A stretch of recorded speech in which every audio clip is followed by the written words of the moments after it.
Welcome to Dr. Charles Speaks, a podcast for now. Dr. Charles is a nationally recognized Fortune 500 business leader, a former adjunct professor, speaker, and ministry founder. With over 30 years of exceptional performance in both business and ministry, he will share his profound approaches to developing successful leaders. Let's get motivated with Dr. Charles Speaks, inspiring excellence and generating results. Hello everyone, I'm Dr. Charles. I hope you were able to listen to the first Dr. Charles Speaks. It was an exclusive interview I shared on Game Changers with Lisa Faulkner. Today's podcast is part 2. I want to get right into it because I know it's going to really inspire you to make a difference right where you are today. There is no time like the present to be the change you want to see. I hope today's show will encourage you to do so. Enjoy and listen now as we go right into the interview. Hello, everybody, and thanks for joining me for another week of Game Changers with Lisa Faulkner. I am super excited. If you were with me last week, you had the opportunity to hear from a dynamic gentleman, Dr. Charles Redd. The show was electrifying. We delved into some very important issues, some very important topics, very important to our society today, very important to leadership today, very important career topics that people need to hear about, people need to glean from, because Dr. Charles Redd is a leader. He's a corporate success. He has a lot of experience in education and knowledge under his belt that game changers, people who are looking to make a difference in their lives, people who just need practical advice, knowledge that will take them through the years, can glean from. And I thought that it would serve us to bring him back for a part 2. And he is back with us this week for a part 2. So before we dive right back in, you know how I like to tell you to listen to Game Changers each week, any way that you can, all through the week. You can get the podcast on iTunes and Spotify, Google Play. Plug into us any way that you can on radio. But right here, I'm glad that you are listening to the show again here on Preach the Word, watching the show here on Preach the Word here on the television network, but connect with me on social media as well. Lisa Faulkner on LinkedIn, Lisa M. Faulkner on Facebook, at Penstar Lisa on Instagram, at Penstar Lisa on Twitter as well. Connect with me on all of the social media networks. I will be certain to connect back with you. I love it when you connect with me. Cannot do it without your support and encouragement. I love to stay connected with you, and your support is everything to the show. So I want to get right back in with Dr. Charles Redd. Thank you for staying with us for a part 2 to this show. Just a wealth of information, sir. Well, it's my pleasure. Oh my gosh, thank you so much. You know, before we went to break, I want you to just kind of catch everybody up. If they did not see the first part of the show, if you would just, in brief, tell the viewing audience a little bit about yourself. You are a corporate gentleman. You, of course, are a Christian gentleman as well. You bring your beliefs into your work. You are a transformational leader, a servant leader. You've trained many. You have a team under you in your work. And then, of course, you are a public and motivational speaker. We're going to dive into that a little bit more for this part 2. But I want you to tell the viewing audience a little bit about yourself as well before we get started. Well, no problem. I'm a native of Detroit, Michigan, born and raised there and proud of it. Had the opportunity to do a lot of schoolwork there and graduated from Western Michigan University and Central Michigan University and Ashland Theological Seminary. And my career has been, as I've said on the last show, that like a triangle. On one side of it has been corporate America, having the pleasure of working for several Fortune 500 companies, serving in the capacity of leadership in management, in training and development, and then also on the church community side and being an ordained minister, being been one that's been able to teach inside of the church community in the Christian education area of discipleship. And so I look at the two as on one side as being a trainer of trainers, and on the other side as being a disciple and training them to become disciplers. And when you add the two together, it really makes for some great leadership in our country, in our community, in our homes. And this is what I do. And so education is very important, but yet and still experiences are just the same important. And when you add the two together and you learn from each other and you learn from your own mistakes and things that work and don't work, then it makes for a better life journey along the way. Mm-hmm.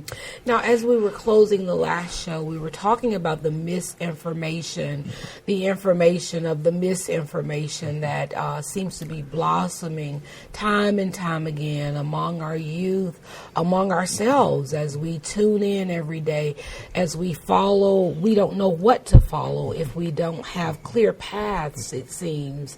Where do you think we are? Why? How do we get back where we need to be today? You talk about making disciples. Tell us about this misinformation. You know, I think the thing is that we can get caught up in a lot of things that's going on in our community that we don't necessarily have control over. Mm-hmm. But what we do have control over is that being ourselves. We can be the best me that we can possibly be. And how do we do that? It's all about building character, building your own brand. I sell a brand of Hershey products. It's great brands. It's been around hundreds of years, 100 years at least. But at the same matter, you have a brand. I have a brand. And that's who we are. And what is it that we want to share with others? And so we look at other brands. Do we mimic them? Or do we take that which we have and allow it to develop and become us? And that's what I believe, and that's what I instill upon people, is that there's no need to be envy of anyone. There's no need to be jealous of anyone. There's no need to try to be like someone and imitate. The only person that I'm going to imitate, being a person of faith, is Jesus Christ. I'm going to be a copycat of what he does and what he would do. We used to wear those wristbands, and what would Jesus do? And that's really about what life is on the Christian side of it. What would he do? And how can I exemplify that in my everyday speech and my everyday action? And so we work and strive for that. But on the corporate side, we can take those things in, but be yourself. Be the best self. I think the old saying is being a jack of all trades, but a master of none. But there is something that you and I can master. And that's something we got to tap into. And that's where I feel that I can help people do that. We see that in sports. I'm a big sports fanatic. Baseball is my favorite sport. And when the scouts go about looking for a future talent, they look at them by the position they play. You might be playing first base, but they may see something in you that says that you are a pitcher or that you're an outfielder. And they're able to come and show you that and help you see that and realize that. And then eventually you end up into the major leagues and make a career out of it. So sometimes we make a wrong turn, we make a left turn, or we're doing a good thing, but not necessarily the right thing. And when we're able to do the right things, then we're able to be the best that we can be, serve where we are, and impact where we live, and then you will see that it will make a difference in the community. What about these people, these youth, maybe not youth even, or people that find themselves in situations that are affecting them to be the best that they can be? How do they may be stuck in jobs that they feel are not allowing them to be the best that they can be. How do they empower themselves? Well, what's the word for someone that feels stuck? Mm-hmm. I think you have to realize the sky is the limit. You have, even if you can't realize it where you're at today, you can put it in a vision. You can put it on paper. It's something about seeing it and something about keeping your mindset on that versus dreaming and letting it go. But it is actually a vision that you hold with you and you review it on an ongoing basis. That's good. When I think about what I'm doing today and going out and speaking to people and to train other folks and what have you, I never thought I could do that when I was younger. But then as I continued to learn and grow, I became that much more confident. And then when I found my purpose in life, what am I here for? then I became very safe and very secure in my own skin and began to be better at what I do. So that's the key, is that, you don't have to wait on someone to hand you something. You can paint the picture yourself, and you can believe. If nobody else believes in it but you, that's okay. And what I've also found is that many people that have made it, they have failed over and over. But the key, as I said in the last segment, never, never, never, ever give up on your dream. Though people may leave, they may say you're wasting your time, but you stay the course. And with God being your help, you'll get there. Yes. And he'll bring people such as yourself into your lives. Yes. You come into my life, and we're here today. Yes. I never would have dreamed that years ago. But now, is there anything too hard for God to do? No. And the manifestation of connections and people That's right. to reach that which you're going to do. And when you get there, it's not about I have arrived. It's really about reaching back and pouring in to that person to help save them some of the mistakes that you've learned. Yes. When I first entered into corporate America, it was really kind of, here's the keys, here's the manual, go to work. No one really showed us, no one really trained us. And so you had to have self-initiative. You had to look under the rocks. You had to do the best you could do with what you were given to succeed versus complaining because you had the lack of. And you just became better at it. It makes you better. And so at the end of the day, what is it that you have? What is it that you can do? What is it that comes easy to you? What is it that you can pour your heart and soul in and make a difference and add value to people along the way? Because if it's all about me, then you're not going to be complete. Wow. I get more pleasure out of doing something for someone than someone doing something for me. I'm hearing so many great points. I hope you all are, I hope you're writing them down or tweeting them out, but I'm hearing write the vision and make it plain. Yes. I mean, even if it's not before you, even if you feel like you're stuck, you're not, because you can start making it real today by writing it down, making it plain to yourself, and then it starts to become real. I'm hearing there's no sense of entitlement here. Sometimes you just got to go to work. Sometimes you're just handed the manual. Dr. Ed said he was just handed the manual That's right. and told to go to work. And then thirdly, I'm hearing sometimes we just got to do good for each other. We just got to share it out. We just got to do for one another what we would have one another to do for us. Yes. Is that what I hear you saying? Exactly. When you think about entitlement, I'm all about a hand up versus a handout. When I think about high school and when competing for sports, nowadays, if you want to be on a particular team, you just show up and you're on the team and you get a letter and a jacket and you're proud of it and it goes with the job. But when I was coming up, you had to try out and you go back to the coach's office to see if you made the team, and if your name wasn't on it, you didn't make the cut. But you didn't give up. You continue to get better, and so the next time around, your aim is to be one of those that are on the team. Yes. So now everybody gets a ribbon. Everybody gets accolations in terms of what they've done. But you still have to realize that you got to put in the time. Yes. You got to put in the work. Yes. There was the old slogan, I want to be like Michael Jordan. Well, he put in the time. He put in the work. He put in the work. And so Yes. it takes that. Let's talk about that. I hear people saying that a lot now about millennials. They get a bad rap for having a sense of entitlement. You are one who entertains all age groups, who trains and works with and builds and is around all age groups. Do you find this to be true? Are they just getting a bad rap?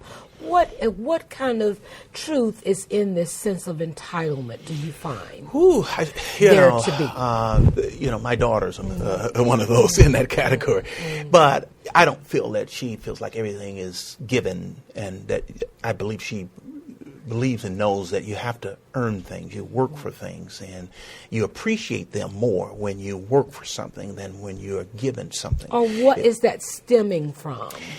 I really haven't put my finger on it, but what I would say is I am around a lot of the millennials is that I learned from them. There's some very smart generation of people from a technology, but what we can do is exchange and get the good that they have been experienced and then pour in what it is that we learned. And when you put the two together, it makes for a really great person. It makes for a wonderful so combustion. I learned from them, they learn from me. Yes.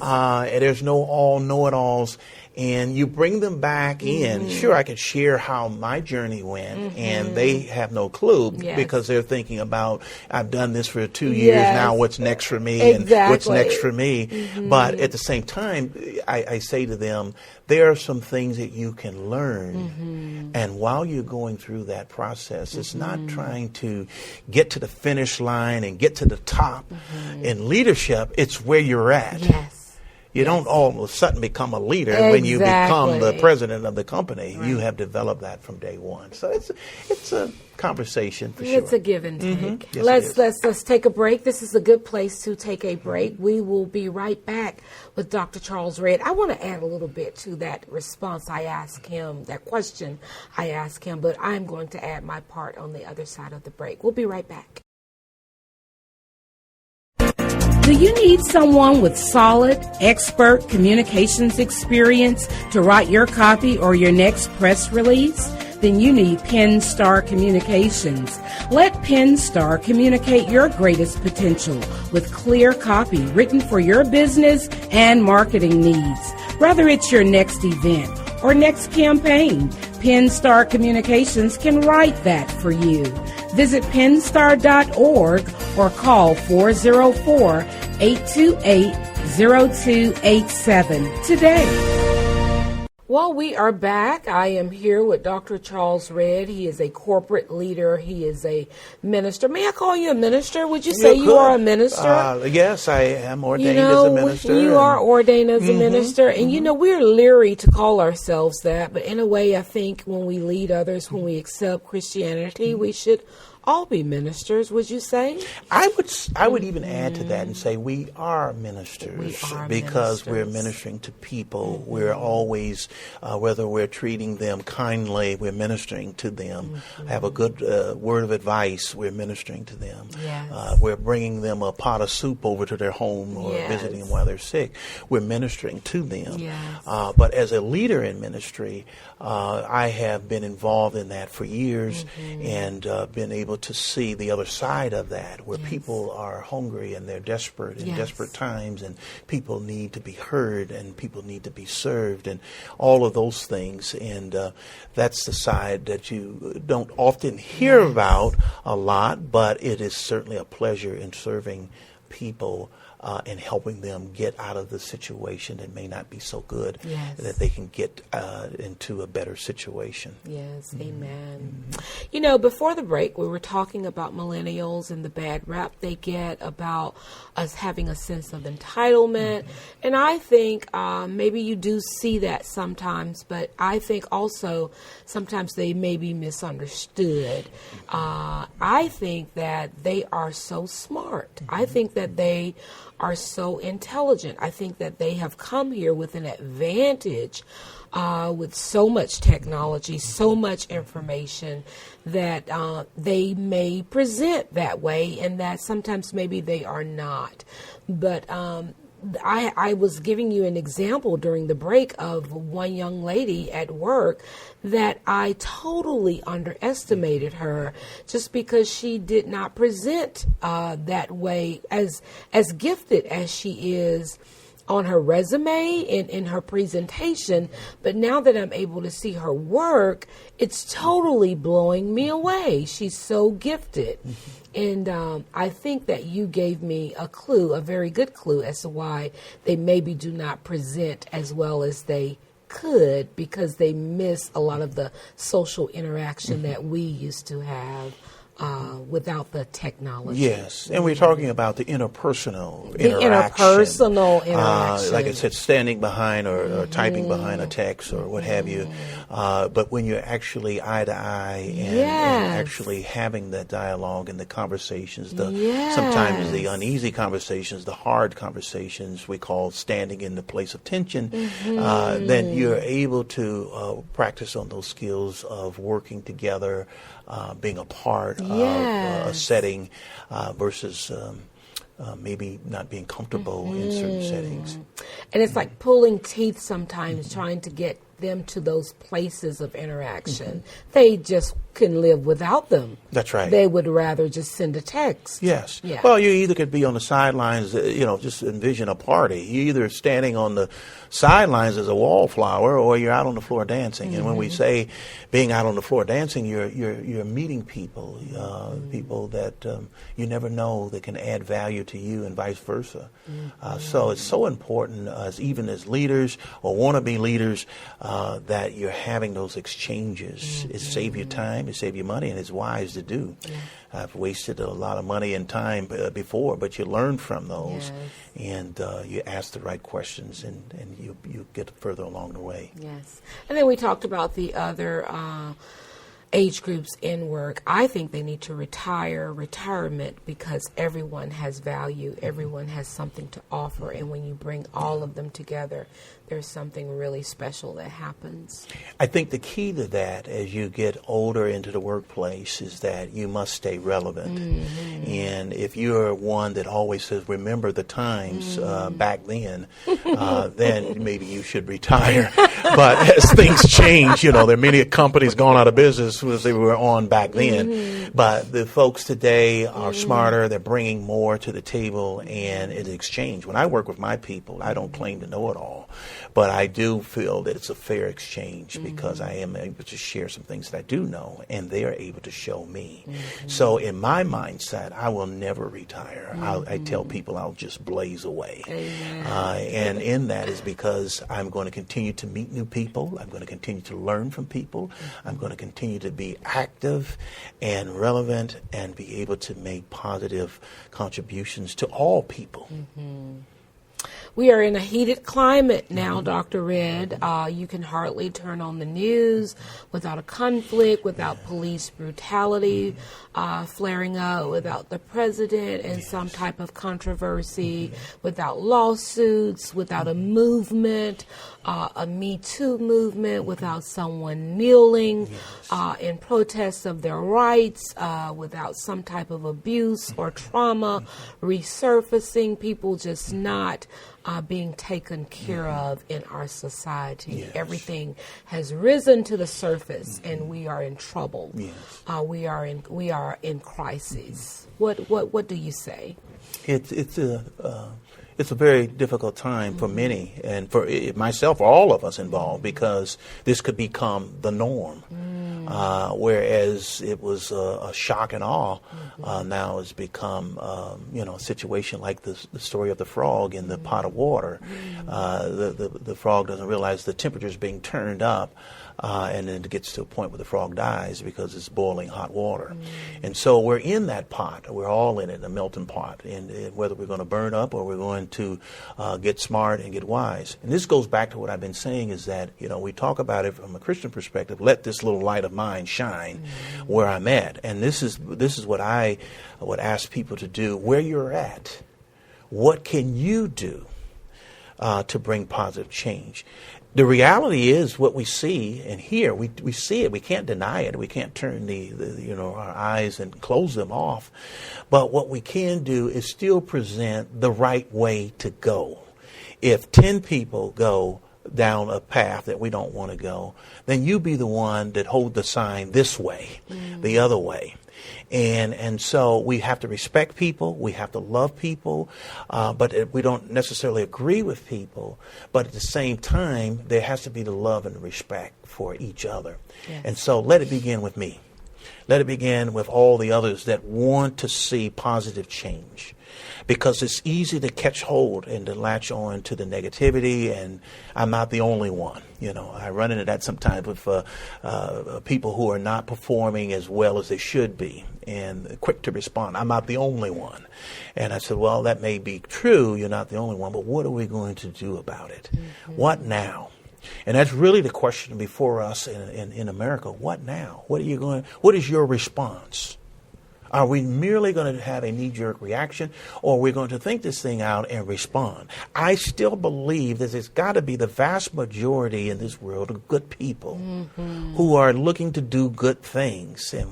And so don't be fooled by all of the information, but yet it is a reality. We can't act like it doesn't exist. But I've got to start where I'm at on my street corner. Yes. In my actions, what I do. Wow. We really need that, I think. We really do.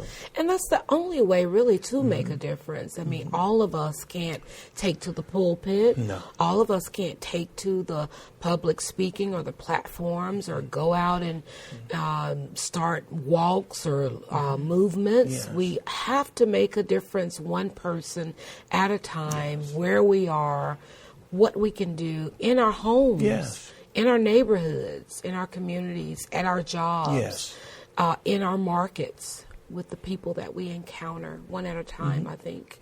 And I think one of the things that's appalling to me is that, right is right and wrong is wrong. Yes. So, no matter my community, no matter my party affiliation, right is right. Yes. And wrong is wrong. And so just to go along with people knowing that they're wrong is really appalling. Yes. And that's, from a political perspective, I always saw myself as an independent thinker, independent voter, and actually voted on both sides of the aisle. But what I've seen here in the last 8 years here has been really just politicized and go along with me no matter how it looks. And it really kind of takes you back. And so we've got to stand up for what is right. But in that, we can't come off like we know it all. Yes. So there's give and take. Yes. There is give and take. Well, we've come to our final couple of minutes here. How can the viewing audience find you? Why should the viewing audience find you? How can you serve them? What do you want them to know in these final couple of minutes? I have so enjoyed sharing these past couple of shows with you. Thank you for spending time with us. What else would you, in these final couple of minutes, what would you like to share with the viewing audience? Well, certainly you could contact me at my website, drcharlesred.com. And certainly what I am interested in doing for you and the audience is being an inspiration.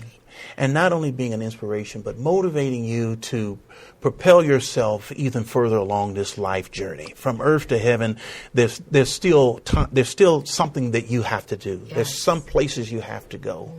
And I am a teacher at heart.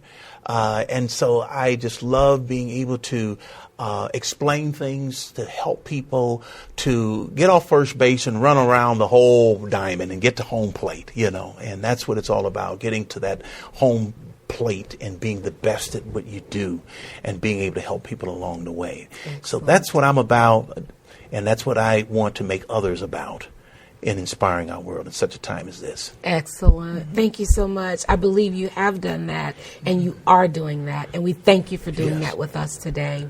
Welcome to the Game Changers family. Yes, thank you. That's it, guys. I know that you have been inspired. Thank you so much for joining us. Tune in next week, and this has been Dr. Charles Redd and Game Changers with me, Lisa Faulkner. I am your host. Until we meet again, do your very best. Thank you for listening to Dr. Charles Speaks. Visit drcharlesred.com for booking info for your ministry, business, or leadership team. Get info about the Red Line, a 15-minute corporate success call each Monday morning with Dr. Charles. Follow Dr. Charles on all social media at Dr. Charles Redd. Subscribe to the podcast here for every episode of Dr. Charles Speaks. Thanks for joining us. Like Dr. Charles always says, no matter what, never, never, never give up. Until next time.